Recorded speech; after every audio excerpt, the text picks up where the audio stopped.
Assalamu alaikum warahmatullahi wabarakatuh. My name is Rizwan Bhatt and I'm teacher at Boys Higher Secondary School, Hill, and this far 11th chemistry.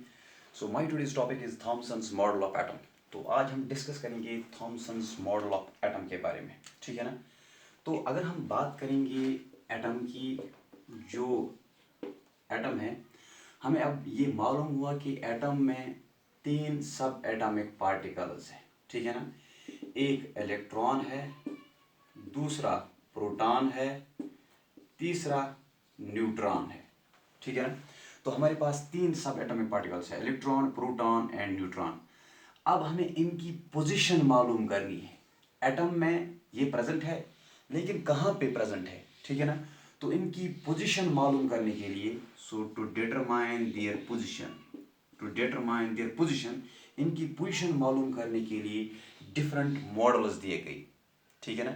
तो different scientist ने इनकी position मालूम करने के लिए different models दिए हैं, ठीक है ना। तो पहला जो मॉडल इस हवाले से दिया गया वो है थॉमसन्स मॉडल ऑफ एटम, ठीक है ना। उसके बाद जो मॉडल दिया गया, उसके बाद एक साइंटिस्ट जिसका नाम है रथरफोर्ड। तो रथरफोर्ड ने एक एक्सपेरिमेंट किया जिसका नाम है alpha scattering experiment. So on the base of that experiment Rutherford ने एक मॉडल प्रपोज किया जिसका नाम है रथरफोर्ड्स मॉडल ऑफ एटम। तो वो मॉडल दिया गया after Thomson's model of atom. जो मॉडल दिया गया है वो है Rutherford's model of atom, Rutherford's model of atom, ठीक है ना। तो इसके बाद थॉमसन्स मॉडल ऑफ एटम के बारे में जब हम अभी पढ़ेंगे तो ये थ्योरेटिकल मॉडल है, ठीक है ना। इसके बाद रथरफोर्ड ने मॉडल दिया, उसने एक एक्सपेरिमेंट किया, अल्फा स्कैटरिंग एक्सपेरिमेंट। इसके बाद उसने एक मॉडल प्रपोज किया, रथरफोर्ड्स मॉडल ऑफ एटम। तो इसमें कुछ लिमिटेशंस है, कुछ खामियां हैं। उसको दूर करने के लिए फिर एक और साइंटिस्ट आया जिसका नाम है नील बोर। उसने अपना एक मॉडल दिया जिसका नाम है Bohr's model of atom, Bohr's model of atom, ठीक है ना। तो बोर्स मॉडल ऑफ एटम जो है उसमें भी कुछ खामियां निकली बाद में। तो उनको दूर करने के लिए, उनको ओवरकम करने के लिए एक और साइंटिस्ट आया जिसका नाम है शॉर्डिंजर। उसने एक मॉडल दिया जिसका नाम है quantum mechanical model of atom. तो आज जो model regarding the atom, structure of atom, जो आज मॉडल प्रपोज किया गया है, ठीक है ना, रिसेंटली प्रपोज किया गया है, तो वो है quantum mechanical model of atom, quantum mechanical model of atom, ठीक है ना। वो है quantum mechanical model of atom. तो आज हम पढ़ेंगे थॉमसन्स मॉडल ऑफ एटम के बारे में। तो पहले मैं रिपीट करूंगा, जो एटम है, एटम में अब हमें मालूम है कि इसमें तीन सब एटॉमिक पार्टिकल्स है, इलेक्ट्रॉन, प्रोटॉन है, न्यूट्रॉन है। अब ये क्वेश्चन है कि ये तीन सब एटॉमिक पार्टिकल्स कहाँ पे है, तो इनकी पोजीशन हमें डिटरमाइन करनी है, ठीक है ना। तो इनकी पोजीशन को डिटरमाइन करने के लिए जो साइंटिस्ट्स आए, टाइम पे जो साइंटिस्ट्स आए, मुख्तलिफ टाइम पे जो साइंटिस्ट्स आए, उन्होंने अपना अपना मॉडल प्रोवाइड किया। तो जो ये सीक्वेंस है, तो पहले जो मॉडल प्रोवाइड किया गया है regarding the structure of atom, that is Thomson's model of atom, ठीक है ना। तो उसके बाद जो मॉडल दिया गया वो है रथरफोर्ड्स मॉडल ऑफ एटम। तो उसके बाद जो मॉडल दिया गया वो है बोर्स मॉडल ऑफ एटम। तो उसके बाद जो मॉडल दिया गया है वो है quantum mechanical model of atom, ठीक है ना। तो इन मॉडल्स को हमें डिस्कस करना है वन बाय वन। तो आज हम पढ़ेंगे थॉमसन्स मॉडल ऑफ एटम के बारे में, ठीक है ना। थॉमसन्स मॉडल ऑफ एटम के बारे में आज हम पढ़ेंगे। तो अगर हम बात करेंगे regarding Thomson's model of atom in year 1898, तो थॉमसन ने यह बोला, according to Thomson, according to J J Thomson, जिसने इलेक्ट्रॉन को डिस्कवर किया है, J J Thomson. So according to J J Thomson, an atom is spherical in shape. It is spherical in shape with uniform distribution of positive charge, with uniform distribution of positive charge, and electrons embedded in the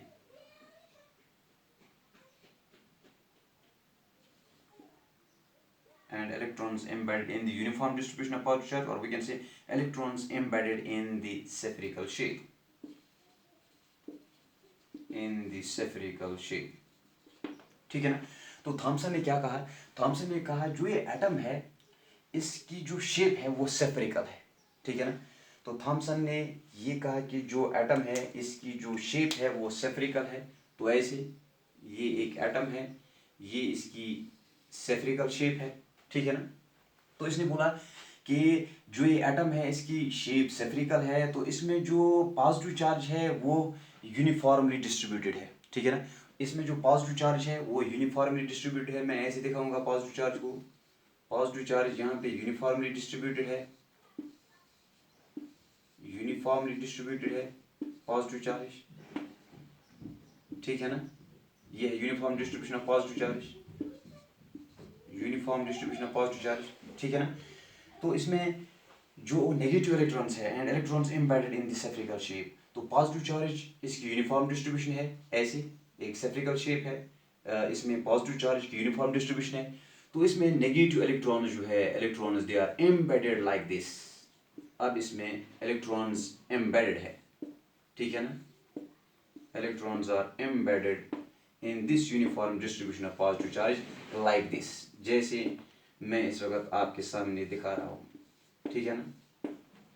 so this is regarding Thomson's model of atom. तो इस model का नाम पड़ा Thomson's model of atom. क्यों? क्योंकि J Thomson ने इसको दिया है। ठीक है ना। तो इसका दूसरा नाम जो है, इसका दूसरा नाम जो है वो क्या है, बहुत सारे नाम है इसके। तो एक नाम इसका है plum pudding model, plum pudding model. ठीक है ना। दूसरा नाम इसका है raisin pudding model, raisin pudding model. तीसरा नाम इसका है वाटरमेलन मॉडल, वाटरमेलन मॉडल। तो इसका पहला नाम Thomson's model of atom, Thomson's model. ठीक है ना। तो इसके बहुत सारे नाम हैं। थॉमसन्स मॉडल ऑफ एटम, इसका नाम क्यों? क्योंकि इसको प्रपोज किया गया है जे थॉमसन ने। ठीक है ना। तो इसका दूसरा नाम है प्लम पडिंग मॉडल। जैसे हम केक होता है हमारे पास, उसमें जो ड्राई फ्रूट्स होते हैं वो एम्बेडेड होते हैं उस ब्रेड में। ठीक है ना। तो on the base of that इसका नाम पड़ गया है प्लम पडिंग मॉडल। ऐसे ही रीजन ड्राई जो ग्रिप्स होते हैं, ठीक है ना, वो भी ब्रेड में एम्बेडेड किए हुए होते हैं। ठीक है ना। जैसे यहाँ पे नेगेटिव चार्ज यहाँ पे एम्बेडेड है in the uniform distribution of positive charge. तो इसका नाम इसलिए तीसरा जो नाम है वो है रेजन पडिंग मॉडल। ठीक है ना। इसका और एक नाम है वो है वाटरमेलन मॉडल। ये वाटरमेलन की तरह है। ठीक है ना। जैसे वाटरमेलन में हमारे पास जो रेड पोर्शन होता है और सीड्स उसमें एम्बेडेड होते हैं। मान लीजिए कि वाटरमेलन में जैसे रेड पोर्शन है, वैसे एटम में uniform distribution of positive charge है। जैसे वहाँ पे सीड्स एम्बेडेड है, वैसे यहाँ पे नेगेटिव चार्ज एम्बेडेड है। ठीक है ना। तो इसके डिफरेंट नाम Thomson model of atom, plum pudding model, raisin pudding model, watermelon model. ठीक है। तो इस मॉडल का एक यूनिक फ्यूचर जो है, एक इम्पॉर्टेंट पॉइंट जो इस मॉडल के रिलेटेड है वो ये है कि इस मॉडल ने एज्यूम किया जो ये एटम का मास है ये यूनिफॉर्मली डिस्ट्रीब्यूटेड है। ठीक है ना। ये इस मॉडल का एक इम्पॉर्टेंट फ्यूचर है। It assumed mass of an atom, mass of an atom is uniformly distributed, mass of an atom is uniformly distributed। ठीक है ना। ये इसने एज्यूम किया जो एटम का जो मास है वो यूनिफॉर्मली डिस्ट्रीब्यूट है। ठीक है ना। तो ये पॉइंट जो इसका है बहुत ही इंपॉर्टेंट पॉइंट है, क्योंकि अब अगर हम देखेंगे आगे चल के जो आज का मॉडल है या इससे पहले रदरफोर्ड का मॉडल जो है या बोर्स मॉडल जो है, उसमें भी ये पॉइंट वैलिड है कि जो मास ऑफ एटम है वो यूनिफॉर्मली डिस्ट्रीब्यूटेड है। ठीक है ना। तो इसका एक और इम्पॉर्टेंट फ्यूचर ये है कि इसने इस एटम को कंसिडर किया इलेक्ट्रिकली न्यूट्रल। ठीक है ना। So according to model atom is, so according to model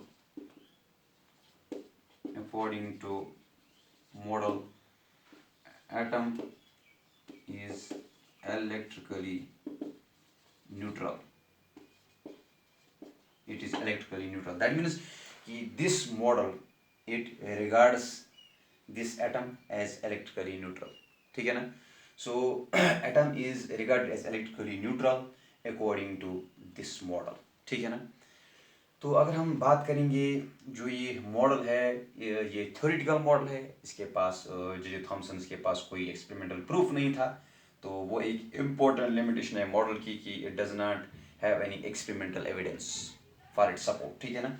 और एक लिमिटेशन है कि ये कामयाब नहीं हुआ किस चीज़ को एक्सप्लेन करने में, जो रिजल्ट्स रदरफोर्ड ने देखे आफ्टर अल्फा स्कैटरिंग एक्सपेरिमेंट, उनको वो एक्सप्लेन करने में ये मॉडल नाकाम हुआ. ठीक है ना? So limitations of the model. limitations. So two important limitations of the model are, first, it could not explain, ये फेल हो गया, it could not explain, ये explain नहीं कर सका. क्या? It could not explain the results of scattering in a scattering experiment, scattering performed by. It could not explain the results of scattering performed by Rutherford. So it could not explain the results of scattering performed by Rutherford. So this is the first limitation of this model. ठीक है ना? और एक important limitation इसकी क्या है? And that is the second and last limitation. वो क्या है? वो ये है कि इसकी दूसरी और important limitation ये है कि it does not, ये theoretical model है, so it does not have any experimental evidence. It does not have any experimental evidence for its support. It does not have any experimental evidence for its support. इसके पास कोई experimental proof नहीं था. ठीक है ना? So because of these two important limitations, this Thomson's model of atom was rejected.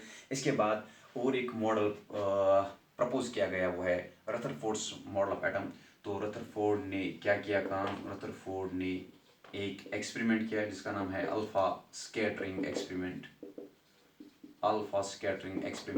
On the base of that alpha scattering experiment फिर उसने एक मॉडल दिया रिगार्डिंग मॉडल ऑफ एटम जिसका नाम पड़ गया रदरफोर्ड्स मॉडल ऑफ एटम. ठीक है ना? तो इंशाल्लाह कल हम पढ़ेंगे alpha scattering experiment and Rutherford's model of atom. उसके बाद आगे हमें चलना है, हम पढ़ेंगे बोर्स मॉडल ऑफ एटम. ठीक है ना? तो so this was all about today's topic. Thanks for watching.